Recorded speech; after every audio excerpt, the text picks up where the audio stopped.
क्या आप ये इमेजिन कर सकते हैं कि 30 इयर्स बाद भी अगर किसी को लाइफ दी जाए तो क्या करना ऐसा पॉसिबल होगा?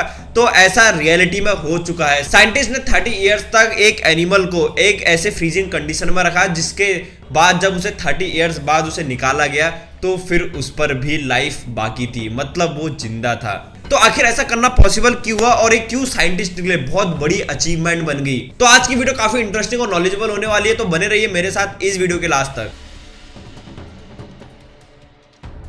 सबसे पहले 1983 में साइंटिस्ट एक ऐसा एनिमल अंटार्कटिका से लाते हैं कि उस एनिमल का नाम मैं आपको अभी थोड़ी देर में बताऊंगा।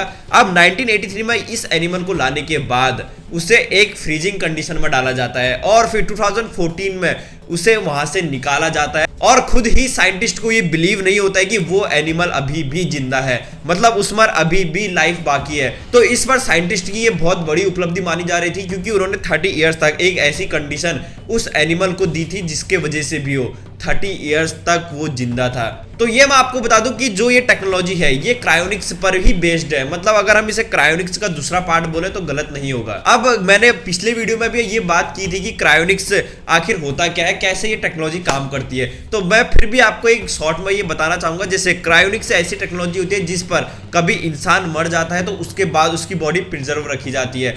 अब वो प्रिजर्व इसीलिए रखी जाती है ताकि आने वाले टाइम में साइंटिस्ट कुछ ऐसा कर दिखाएंगे कि उन बॉडी पर भी एक लाइफ बन सके, मतलब वो बॉडी दोबारा से जिंदा हो सके। तो अब आप सोच रहे हैं कि ऐसा आखिर कौन ही करता है? तो ऐसा बहुत लोग ने कर चुके हैं, क्योंकि जैसे एक famous baseball player Ted Williamson ने भी अपनी बॉडी प्रिजर्व कराई हुई है। तो इसी क्रायोनिक्स जैसे टेक्नोलॉजी के बेस पर उस एनिमल को एक फ्रीजिंग कंडीशन में डाला गया और उसे एक ऐसी कंडीशन दी गई ताकि वो 30 इयर्स तक जीवित रह सके। तो ये रिसर्च कंडक्ट की गई थी Japan national institute of polar research ने। तो जापानीज जो साइंटिस्ट थे उन्होंने एक ऐसा एनिमल लिया और उस एनिमल का नाम है टार्डिग्रेड। सो आई होप आपने इसका नाम जरूर सुना होगा।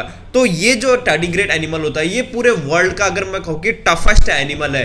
ये कितनी भी एक्सट्रीम कंडीशन में और एडवर्स कंडीशन में ये सरवाइव कर सकता है। और इतना ही नहीं, अगर हम इसे स्पेस में भी छोड़ देते हैं तो तब भी ये जो टार्डिग्रेड है ये सरवाइव कर सकता है। अगर मैं आपको टार्डिग्रेड की लेंथ के बारे में बताऊं तो वो होती है 0.5 mm जब वो फुली ग्रो हो जाता है और इस पर 4 पेयर्स ऑफ लेग्स पाए जाते हैं। अब साइंटिस्ट ने ये सारे मिशन को और प्रैक्टिकल करने के लिए 5000 टार्डिग्रेड को ऑलरेडी स्पेस पर भेज दिया है। तो ये एक स्पेस एक्सप्लोरेशन में एक बड़ा स्टेप होगा। तो साइंटिस्ट ने टार्डिग्रेड को डालने का रीजन यही था कि अगर वो 30 इयर्स बाद भी टार्डिग्रेड को जिंदा कर सकते हैं तो शायद हम किसी ह्यूमन को भी जिंदा कर सकते हैं। और सेकंड रीजन ये था कि अगर टार्डिग्रेड 30 इयर्स तक अगर वहां पर सरवाइव कर जाता है तो ये हमारे स्पेस एक्सप्लोरेशन और एक मार्स मिशन के लिए बहुत बड़ी उपलब्धि होगी, क्योंकि स्पेस और मार्स में एक ऐसी कंडीशन होती है जहां पर उस टार्डिग्रेड के अनुकूल बिल्कुल भी नहीं होती है।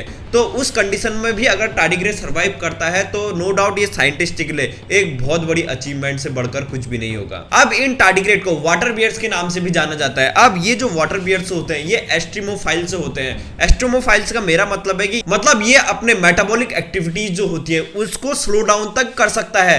तो इसका एग्जांपल मैं अगर ह्यूमंस के साथ कंपेयर करता हूं, जैसे हमारी बॉडी में मेटाबॉलिक एक्टिविटी होती है, जैसे खाना जाता है, खाना पचता है, तो ये जो टार्डिग्रेड होता है तो ये चाहे तो ये अपनी मेटाबॉलिक एक्टिविटी को भी स्लो डाउन कर सकता है, जिस वजह से ये जो टार्डिग्रेड है ये लंबे टाइम तक जिएगा और इसे बहुत लंबे टाइम तक खाने की कोई भी रिक्वायरमेंट नहीं होगी। पर ये जो 30 इयर्स की उपलब्धि थी ना, इसने साइंटिस्ट को एक अलग ही रूप दे दिया था। मतलब उनका कॉन्फिडेंस लेवल की अगर मैं बात करूं तो वो काफी हद तक बढ़ चुका था और ऐसा बिल्कुल भी नहीं था कि साइंटिस्ट ने ऐसा पहली बार किया था।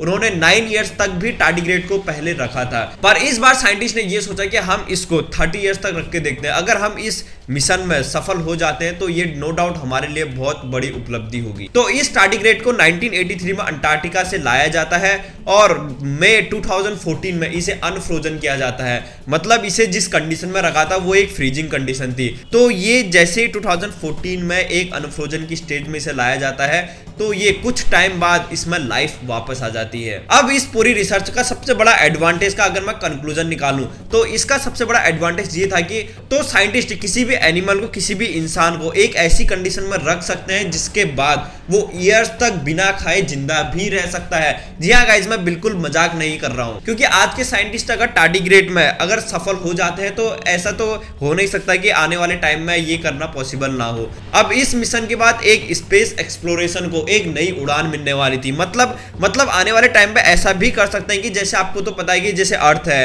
और जैसे मार्स से भी हम ले लेते हैं या किसी और प्लेनेट को हम ले लेते हैं, वहां तक जाने पर बहुत ज्यादा टाइम लग जाता है। और अब जैसे अगर वहां पर कोई इंसान जाता है, जैसे मान लीजिए मार्स पे भी अगर जाता है, तो वहां तक फूड पहुंचाना बहुत ही मुश्किल होता है और उसके बहुत हाई चार्जेस होते हैं। तो यहां पर साइंटिस्ट ने यह कहा है कि हम ऐसा कर सकते हैं कि हम किसी रॉकेट में या किसी भी एयरक्राफ्ट में उस इंसान को एक फ्रीजिंग कंडीशन में डाल देंगे, जिसके बाद जब वो 1 ईयर बाद वहां पर पहुंचेगा, मतलब 1 ईयर या 2 ईयर बाद वो किसी दूसरे प्लेनेट में पहुंचेगा, तो उसे हम रिवाइव कर देंगे। मतलब 1 या 2 ईयर्स बाद हम उसे उस फ्रीजिंग कंडीशन से निकाल देंगे और फिर उसके बाद वो स्पेस एक्सप्लोरेशन में बहुत ज्यादा हेल्प करेगा। क्योंकि ऐसा तो पॉसिबल है नहीं कि 2 या 3 साल का खाना वो एक ही साथ किसी एयरक्राफ्ट में भर कर ले जाए। तो यहाँ पर इससे बढ़िया प्लान मेरे हिसाब से तो कुछ भी नहीं हो सकता है। तो हमें आने वाले टाइम में ये देखना होगी क्या साइंटिस्ट ऐसा कर भी पाते हैं या नहीं। क्योंकि अगर हम मरे हुए इंसान की अगर बात करें तो उसको साइंटिस्ट ने सक्सेसफुल तरीके से प्रिजर्व तो कर ही लिया है,